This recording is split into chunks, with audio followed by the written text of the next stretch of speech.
Very good morning, one and all. Today we are going to see brief about the control structure statement and C.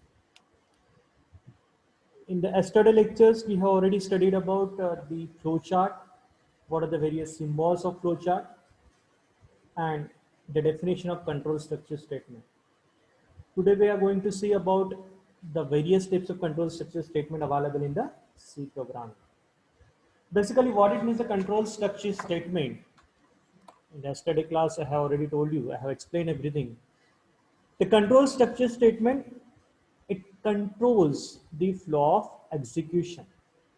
If we are talking about execution of any program, so always the execution of any program will be in a sequential manner. If we are talking about the execution, अगर मैं execution की बात करता हूँ तो हमारे पास जो भी प्रोग्राम होता है execute होता है प्रोग्राम वो हमेशा sequential manner में execute होता है. It means that it will start from the top and it will goes with the bottom. But in the many cases, what happened? In the many programs, what happened?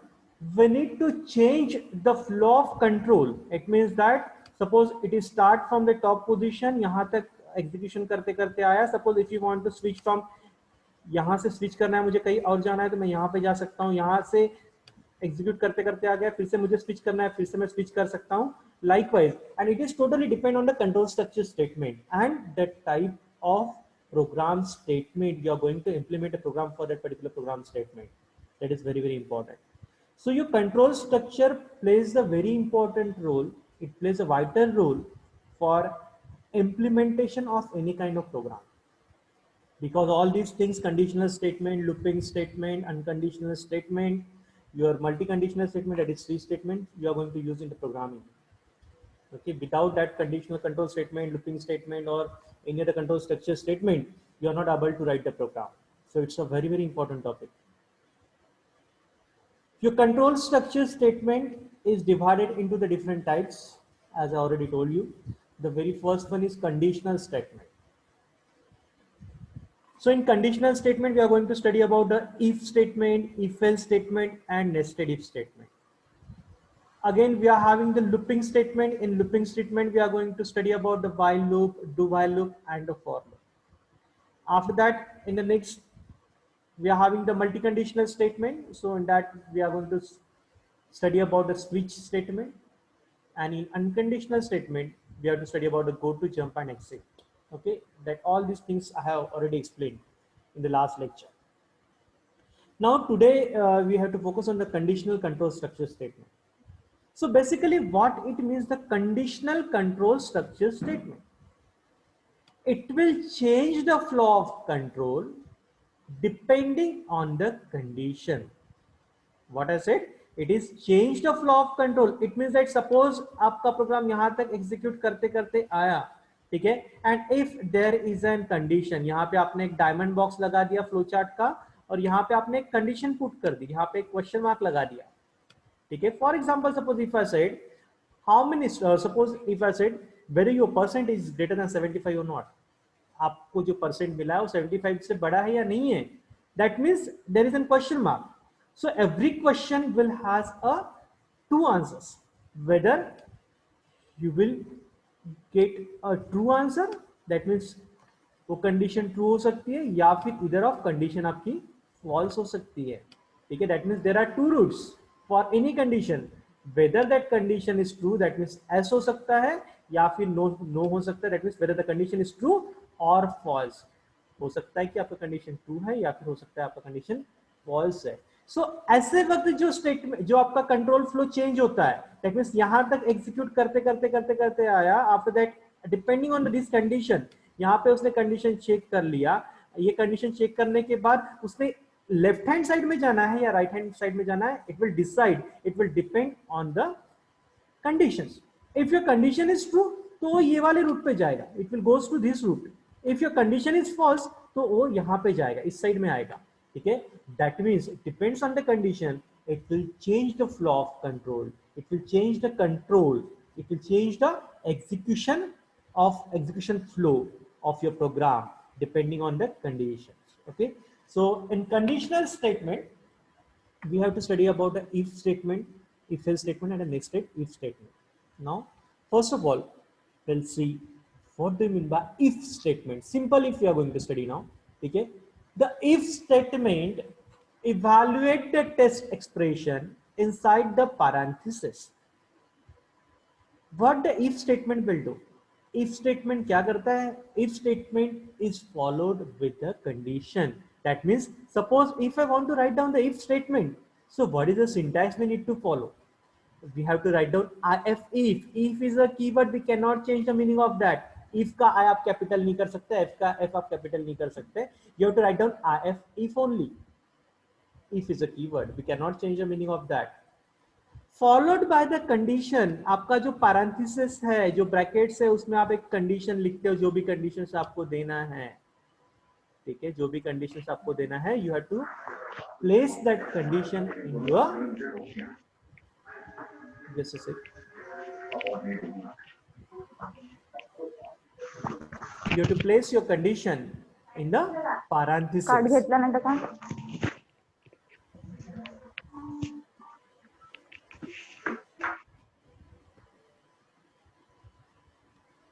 You have to place the particular condition in your parenthesis. Okay, so now see, if followed by the condition. यहाँ पे आप क्या लगाते हो? यहाँ पे आप जो भी कंडीशंस आपको देनी है वो आप if के parenthesis में देते हो. ठीक है, after that there is a opening brace. ठीक है, करली ब्रैकेट लगा हुआ है यहाँ पे इस तरीके से, there is a opening brace. ठीक है, ओपनिंग ब्रेस के अंदर आपका यहाँ पे क्या रहता है? There is a block of statement. जो भी आपको स्टेटमेंट लिखना है, जो भी आपको इंस्ट्रक्शंस लिखना है, so that instructions you need to write down in these two curly braces. ये जो curly braces है, इसके अंदर आप वो स्टेटमेंट को लिखते हो.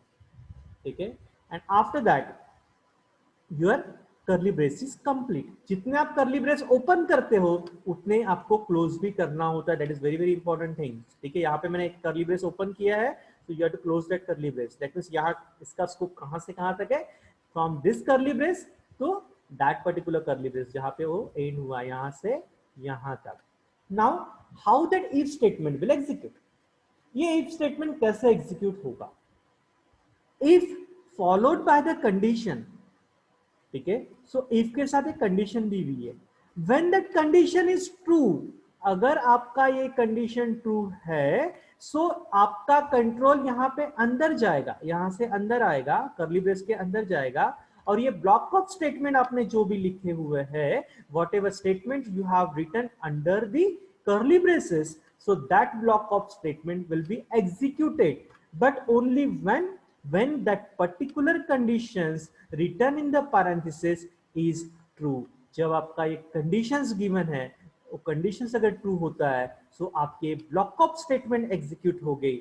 Once suppose if that condition is false, ये condition false है, if के साथ जो condition लगाया हुआ है वो अगर false है, ठीक है, so it will never goes to the loop. आपका sorry never comes into the your curly braces.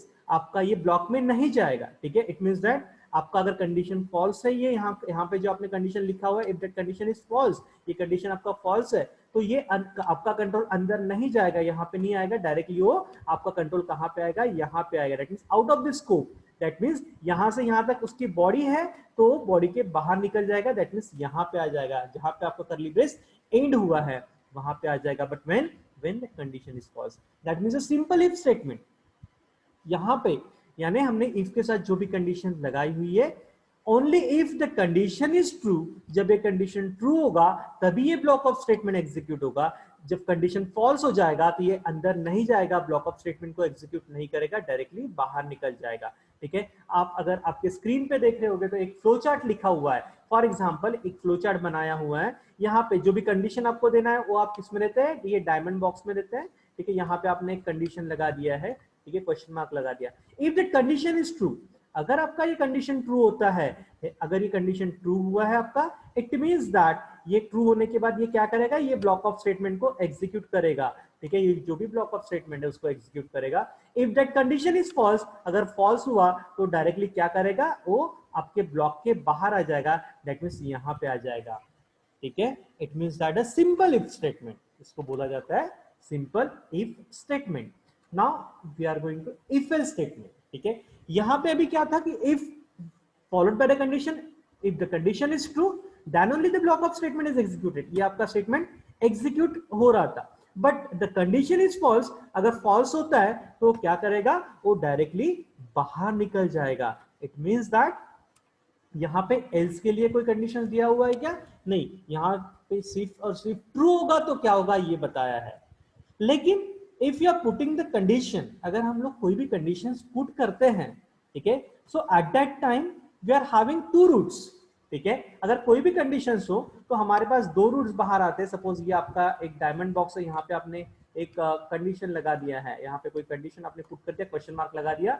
So we are having two routes. एक आपका ट्रू होगा, एक ट्रू का रूट बाहर पड़ेगा, तो एक सेकेंड जो रहेगा वो आपका फॉल्स का रहेगा. ठीक है, नाउ इन सिंपल इफ, अगर आप सिंपल इफ यूज कर रहे हो तो we are having only true conditions. ठीक है, अगर ट्रू होता है तो क्या होगा, ये ब्लॉक ऑफ स्टेटमेंट को एग्जीक्यूट करेगा. If the condition is false, ये कंडीशन आपको फॉल्स हो जाता है तो डायरेक्टली बाहर निकल जाएगा. यहाँ पे अगर कंडीशन फॉल्स होगा तो उसके लिए कुछ ऐसा स्पेसिफिक दिया हुआ नहीं है, डायरेक्टली क्या करेंगे हम लोग, बाहर निकल जाएंगे. बाहर बोले तो जहां पे आपके इफ का जो पोर्शन है, जो ब्लॉक है वो खत्म हुआ है, उसके बाद दैट मींस यहाँ पे आपका करली ब्रेस एंड हुआ है.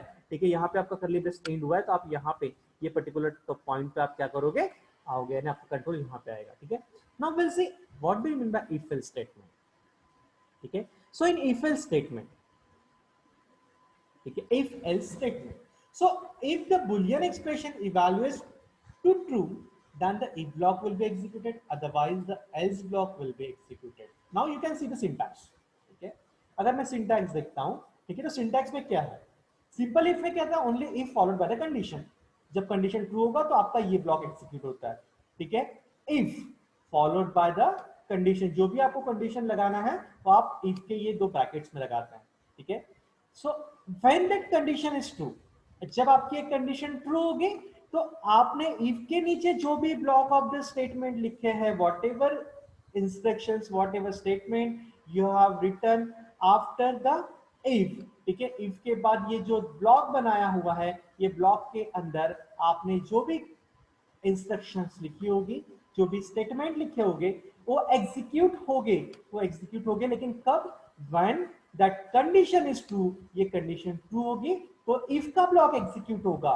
ठीक है, but when the condition is false, मान के चलते हैं कि जो भी कंडीशन दी है आपने वो फॉल्स होगी. ठीक है, वो फॉल्स है तो क्या करेगा, वो एल्स के पास जाएगा. It will go to else, वो एल्स के पास जाएगा और एल्स के पास जो एल्स का ब्लॉक है, ये जो एल्स का ब्लॉक है वो एग्जीक्यूट करेगा. दैट मींस सिंपली क्या होगा, if the condition is true, only if block is executed. ये वाला पार्ट आपका एग्जीक्यूट होगा इफ का. If the condition is false, अगर आपकी कंडीशंस फॉल्स होती है तो आपका एल्स वाला पार्ट एग्जीक्यूट होगा. Got the point? Now we can see the flow chart. ठीक है, so whatever condition is there, you have to put that condition in the diamond box. आप यहाँ पे diamond box में आपका condition put करते हैं.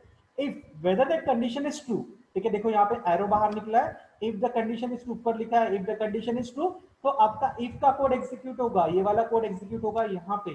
ठीक है, but if the condition is false, दो एरो निकले, अगर कंडीशन फॉल्स होती है तो ये क्या करेगा, एल्स का पार्ट एग्जीक्यूट करेगा. ठीक है, एल्स का पार्ट एग्जीक्यूट करेगा. It means that at a time it will execute the one block, either if block और एल्स ब्लॉक. अगर आपका कंडीशन ट्रू होता है तो क्या करता है, वो इफ का पार्ट एग्जीक्यूट करता है. ठीक है, अगर आपका कंडीशन फॉल्स होता है तो क्या करता है, आपके एल्स का पार्ट एग्जीक्यूट करता है. That means the if and else. Simple if में क्या था, in simple if we are having only one condition. ठीक है, if the condition is true तो क्या होगा, कंडीशन ट्रू होगा तो हमारा ये बॉडी एग्जीक्यूट होगा, अदरवाइज नहीं होगा. अगर दैट मींस कंडीशन फॉल्स हुआ तो डायरेक्टली क्या करता है, बाहर निकल जाता है. But in case of a if else, if the condition is true तो आपका इफ का पार्ट एग्जीक्यूट होगा, if the condition is false तो आपका फॉल्स का पार्ट एग्जीक्यूट होगा. It means that the if and else. Okay, now the very third thing is nesting if. ठीक है, so basically what it means, the nesting of if else statement. We can see nesting of if else statement. nesting मतलब, ठीक है, one within the another. ठीक है, that means एक के अंदर एक. ठीक है, nesting का मतलब क्या, नेस्ट करना. ठीक है, ठीक है, that means nesting का मतलब होता है, suppose nesting of if else statement, एक वन इफ के अंदर दूसरा इफ लगाना. दूसरे इफ के अंदर दूसरा इफ एल्स लगाना, it means that the nesting of if else statement, ठीक है। सो नेस्टिंग ऑफ इफ एल्स मतलब होता है nesting if in the C programming is placing a if statement inside the another if statement. One if के अंदर दूसरा if place करना, that means the nesting of if else statement. Okay, now simple सा एक flow chart दिया हुआ है, we'll see that flow chart.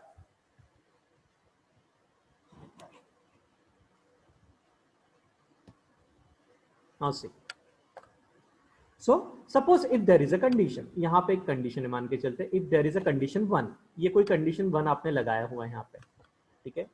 After that execute कैसे होगा, फर्स्ट ऑफ ऑल यहां से यहां तक एग्जीक्यूट करते करते आएगा।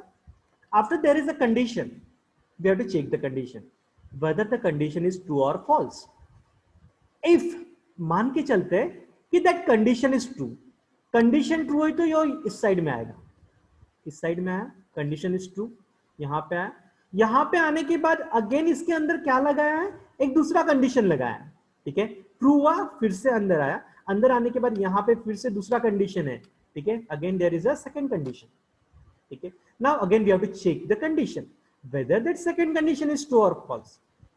अगेन मान के चलते हैं कि suppose this condition is also true, ये कंडीशन फिर से ट्रू हो गई, ट्रू हुई तो ट्रू के पार्ट में जाएगा, ट्रू के पार्ट में जाके वो क्या करेगा, ये स्टेटमेंट को एग्जीक्यूट करेगा, स्टेटमेंट 1 को क्या करेगा, एग्जीक्यूट करेगा, और यहां से वो क्या हो जाएगा, बाहर आ जाएगा, यानी यहां से ये यहां पे आ जाएगा, ठीक है। नाउ मान के चलते हैं कि इन कंडीशन 1, टेस्ट कंडीशन 1 हमारी ट्रू हो गई, हमारी कंडीशन ट्रू हो गई। फिर हम लोग सेकंड कंडीशन के पास आए, मान के चलते कि अभी सेकंड कंडीशन फॉल्स हो गई, ठीक है। Suppose if the second condition is false, false हो गए तो कहां पे जाएगा, सेकंड कंडीशन के एल्स पार्ट में जाएगा, यानी आपका स्टेटमेंट 2 को वो एग्जीक्यूट करेगा। स्टेटमेंट 2, अपना आंसर क्या आएगा, स्टेटमेंट 2 जो भी है वो उसको एग्जीक्यूट करेगा। Now the third, suppose if we started again with the condition 1, हमने कंडीशन 1 को एग्जीक्यूट किया, एग्जीक्यूट करने के बाद सपोज ये कंडीशन हमारा फॉल्स हुआ, फॉल्स हुआ इसका मतलब ये ट्रू की तरफ जाएगा क्या, नहीं, ये कहां पे जाएगा, ये जाएगा आपके फॉल्स की तरफ जाएगा, यहां से इधर आएगा, ठीक है। और फॉल्स वाला जो भी स्टेटमेंट है, ठीक है, उसको एग्जीक्यूट करेगा, दैट मींस स्टेटमेंट 3 को एग्जीक्यूट करेगा और डायरेक्टली फिर वो यहां पे आ जाएगा, ठीक है। It means that one if, ठीक है, यहां पे जो पहला इफ था उसके अंदर हमने क्या कर दिया, ये सेकेंड इफ डाल दिया। We can nest any number of if and else statement, there is no any kind of restriction कि इफ वन इफ के अंदर आपके कितने इफ आने चाहिए, ठीक है। We can use a multiple if else statement within the single if statement, okay. So that means the nesting of if else statement, okay. Got the point. Now we will see the examples. We will execute one program.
As the screen is visible.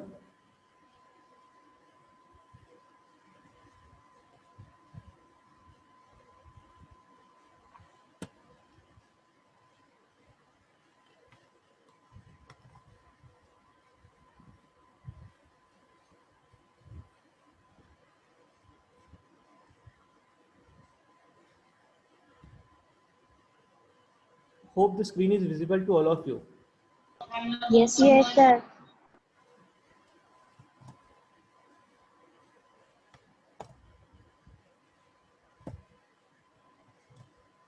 Now, suppose now we are going to develop a program. Suppose the statement of the program is write a program to check whether the number is even or odd. We are going to write one program in C to check whether the number is even or odd. Everybody knows what do you mean by even number and what do you mean by odd number. ठीक है, हमें एक programme लिखना है जिसमें user एक आपको number देगा, वो नंबर को आपको चेक करके बताना है whether that number is even or odd. So number is even or odd, that means जो भी नंबर आपको मिलेगा you have to check that number with the modulus of 2. कोई भी नंबर को अगर मैं मॉड करता हूं 2 से या फिर डिवाइड करता हूं 2 से,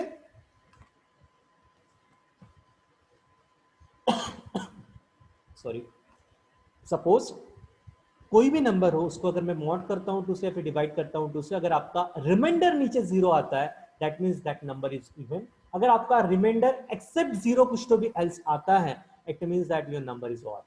Okay, you everybody knows about that even and odd number. Now we are going to write the program. So hash include stdio.h, hash include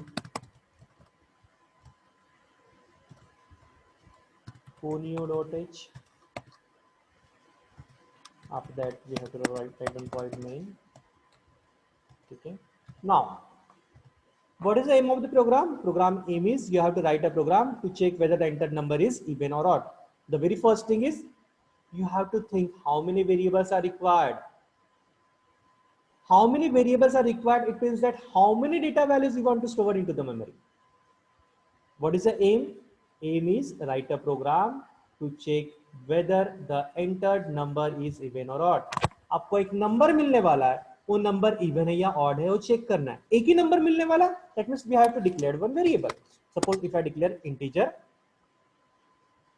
no, number का एक no नाम का मैंने वेरिएबल डिक्लेयर किया है. Now I have to write on the CLR जो भी आपका आउटपुट आएगा वो क्लियर स्क्रीन पे आना चाहिए.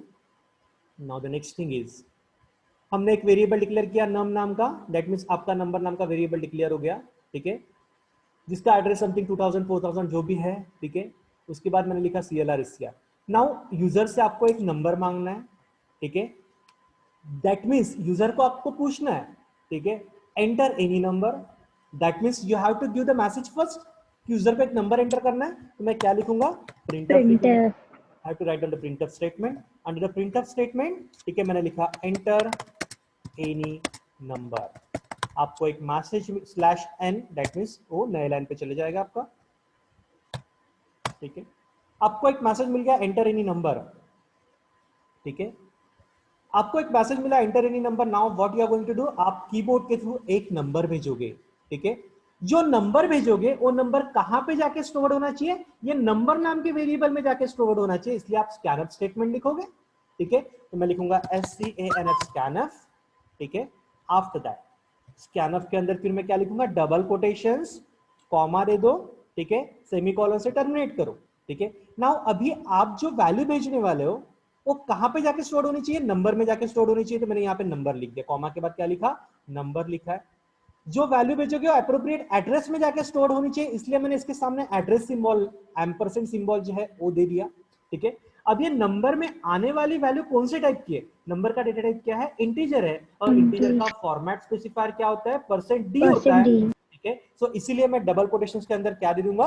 %d दे दूंगा. ठीक है, इट मींस दैट अभी आप जो भी वैल्यू भेजोगे वो कहां पे चली जाएगी? ये नंबर नाम के वेरिएबल में जाके स्टोर हो जाएगी. ओके, नाउ अभी आपने क्या किया? कीबोर्ड के थ्रू एक वैल्यू भेजी नंबर की. ठीक है, आपने नंबर में जाके स्टोर कर दिया. Now you have to express your logic here. ठीक है, आपको आपका लॉजिक लिखना है. ठीक है, सो अभी लॉजिक कैसे लिखेंगे? आपको एक नंबर चाहिए था, आपके पास नंबर मिल चुका है. ठीक है, you got the number from the user. ठीक है, नाउ जो भी नंबर आपको मिला you have to check that number. अभी वो नंबर को चेक करके बताना है whether that number is even और ऑड, वो इवन है या ऑड है.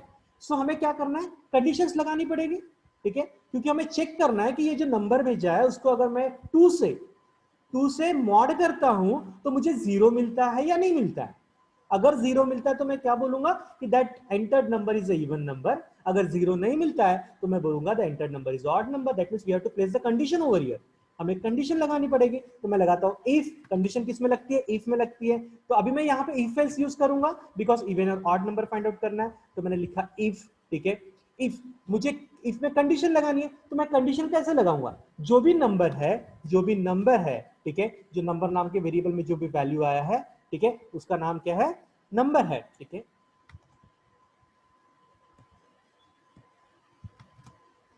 सो नंबर, वो नंबर को मैं मॉड करूंगा, मॉड, ठीक है। अगर 2 से मैं मॉड करता हूं, उस नंबर को मैंने मॉड किया 2 से, इक्वल टू अगर 0 आता है, what I place the condition, number modulus operator 2, जो नंबर है उसको मैंने 2 से मॉड किया, इक्वल टू 0 आया। 0 अगर आता है that means if the condition is true, ठीक है, तो मैं इसके अंदर लिखूंगा प्रिंट ऑफ, मैं मैसेज प्रिंट कर दूंगा the entered number is even number, ठीक है, स्लैश कर दिया, ठीक है, सेमीकोलन से टर्मिनेट किया, यहाँ पे क्लोज कर दिया। नाउ एल्स, ठीक है, एल्स सपोज नंबर मॉड 2 किया, नंबर मॉड 2 करने के बाद आपका 0 नहीं मिला आपको आंसर में, ठीक है, दैट मींस कंडीशन आपकी फॉल्स हो गई। फॉल्स हो गई तो एल्स में जाएगा। एल्स में आप क्या प्लेस करोगे, एल्स में सिंपली एक मैसेज प्रिंट कर दो, फिर मैसेज प्रिंट कर देंगे हम लोग, the entered number is a odd number. अगर वो इवन नहीं है इसका मतलब वो ऑड है, entered number is odd number, slash enter दिया, ठीक है, सेमीकोलन से टर्मिनेट कर दिया। Now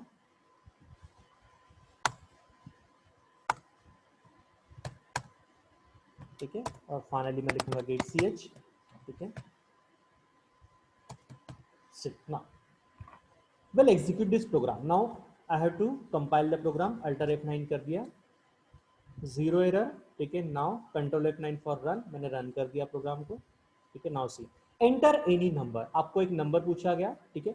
suppose if I enter 10, मैंने 10 एंटर किया, ये मैंने 10 जो एंटर किया किसमें जाके स्टोर हो जाएगा, नंबर नाम के वेरिएबल में जाके स्टोर हो जाएगा, ठीक है। अभी मैं फिर से एंटर करता हूं, सो आपको आंसर मिला entered number is even number. आपको क्या आंसर आया, entered number is even number, क्योंकि आपने क्या एंटर किया था, आपने नंबर की वैल्यू 10 एंटर की, तो उसने क्या किया 10 मॉड 10, ठीक है, 10 मॉड 2, 10 मॉड 2 किया, तो नीचे में क्या बचेगा, 0 बचेगा। क्वेश्चन क्या आएगा, 5 आएगा, नीचे में रिमाइंडर 0 आया, that means that condition is true. ये कंडीशन ट्रू हुआ तो आपके आंसर में क्या आया, entered number is even number. वो एल्स में गया क्या, नहीं गया, ठीक है। एंटर नंबर इज इवन आया, वो इतना पार्ट उसने एग्जीक्यूट किया ही नहीं, ये जो सेकंड पार्ट है उसने एग्जीक्यूट किया क्या, नहीं, वो बाहर निकल गया, ठीक है। नाउ अभी हम लोग करते हैं, सपोज कंट्रोल F9 किया मैंने। Now suppose if I enter 11, अभी मैंने 11 एंटर किया, what the answer you will get, entered number is odd number. आपको आंसर पे क्या मिला, entered number is odd number मिला, ठीक है। क्यों, बिकॉज 11 डिवाइड बाय 2 करते हो आप लोग, तो आपको क्वेश्चन में ऊपर में क्या मिलेगा, 5 मिलेगा, और रिमाइंडर आपका 1 बचेगा। 11 डिवाइड बाय 2 करोगे, सो 2 5 are 10, नीचे में क्या बचेगा, 1 बचेगा। हमको 1 चाहिए कि नहीं, हमको 0 चाहिए, ठीक है। अगर 0 आया तो इवन होता है, और कोई भी नंबर आया है एक्सेप्ट 0 तो आपको वो नंबर क्या कहलाता है, ऑड नंबर कहलाता है। सो 11 आपका क्या नंबर है, ऑड नंबर है, ठीक है। सो इस तरीके से हम लोग क्या करते हैं, इवन और ऑड का नंबर, ये प्रोग्राम हमने एग्जीक्यूट किया है, ठीक है ना। So I hope everything you will understood, ठीक है। आपको ये सारी चीजें आपको समझ में आई होगी, ठीक है। So thank you one and all.